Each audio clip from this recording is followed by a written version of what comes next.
Majority ಇದೆ and ರಾಜ್ಯಸಭೆಯಲ್ಲೂ ಕೂಡ 2019 ನಂತರ ಸಂಪೂರ್ಣ ಮೆಜಾರಿಟಿ ಬಿಜೆಪಿ ಬರುತ್ತೆ. ತಮ್ಮ ಬಿಲ್ಗಳನ್ನ ಪಾಸ್ ಮಾಡ್ಕೊಳ್ಳುವಂತಹ ಒಂದು ಮೆಜಾರಿಟಿಗೆ ಬಿಜೆಪಿ ಬಂದು ತಲುಪುತ್ತೆ. 19, 20, 21, 22 ಮಾಡೋದಿಲ್ಲ. 24 ಇನ್ನೇನು ಏಪ್ರಿಲ್ ನಲ್ಲಿ ಚುನಾವಣೆಗೆ ಹೋಗಬೇಕು. 23ರ ಅಂತ್ಯದಲ್ಲಿ ಹೊಸ್ತಿಲಲ್ಲಿ ಇದ್ದಾಗ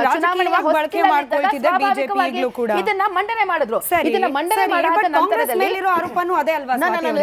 ಕಾಂಗ್ರೆಸ್ ಕೂಡ ಎಷ್ಟು ವರ್ಷಗಳ ಕಾಲ ಇದನ್ನ ಪೊಲಿಟಿಕಲ್ ಲಾಲಿಪಾಪ್ ತರದಲ್ಲಿ ಬಳಕೆ ಮಾಡ್ಕೊಂಡು ಬರ್ತಾ ಇತ್ತು. ಮಾಡುವ ಪ್ರಯತ್ನ ಮಾಡ್ತಿದೀವಿ ಅಂದ್ರೆ ಅವರು ಪಾರ್ಟ್ನರ್ಗಳನ್ನೇ ಕನ್ವಿನ್ಸ್ ಮಾಡಿ ಅದಕ್ಕೆ ಉತ್ತರ ಬೇಕು. ನಿಮ್ಮದೇ ಪ್ರಶ್ನೆಯನ್ನು ಟಾಸ್ ಆನ್ ಮಾಡ್ತಿದ್ದೀನಿ. ಇನ್ನೂ ಇಬ್ರು ಪ್ಯಾನಲಿಸ್ಟ್ ಇದ್ದಾರೆ.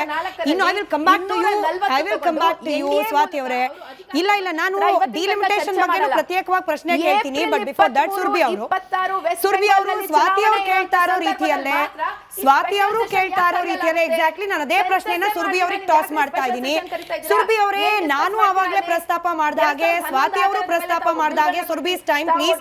ಸುರ್ಭಿ ಅವರ ಸಮಯ. ಸ್ವಾತಿ ಅವರೇ, ನಿಮ್ಮದೇ ಪ್ರಶ್ನೆ ನಾನು ಟಾಸ್ ಮಾಡ್ತಿದ್ದೀನಿ. Kindly listen. ನಿಮ್ಮದೇ ಪ್ರಶ್ನೆ ನಾನು ಟಾಸ್ ಮಾಡ್ತಿದ್ದೀನಿ. 2023ರಲ್ಲಿ ಯಾಕೆ ತಂದ್ರು 2024ರ ಚುನಾವಣೆ ಈಗ ಯಾಕೆ ತರ್ತಾ ಇದ್ದಾರೆ? ಕೇರಳ, ಪುದುಚೇರಿ, ವೆಸ್ಟ್ ಬೆಂಗಾಲು, ಅಸ್ಸಾಮು ಹಿಂಗೆ ಚುನಾವಣೆಗಳನ್ನ ಗಮನದಲ್ಲಿ ಇಟ್ಕೊಂಡು ತರ್ತಿದ್ದಾರೆ ಹೊರತು ಈಗಲೂ ಕೂಡ ಇಂಪ್ಲಿಮೆಂಟ್ ಮಾಡಬೇಕು ಅನ್ನೋದೇನಿಲ್ಲ. ಜಸ್ಟ್ ಚರ್ಚೆಗೆ ತರೋದು, ಮಹಿಳಾ ವೋಟ್ ಬ್ಯಾಂಕ್ ಕಡೆಗೆ ಗಮನ ಸೆಳೆಯೋದು ಇಂಥ ಪ್ರಯತ್ನ.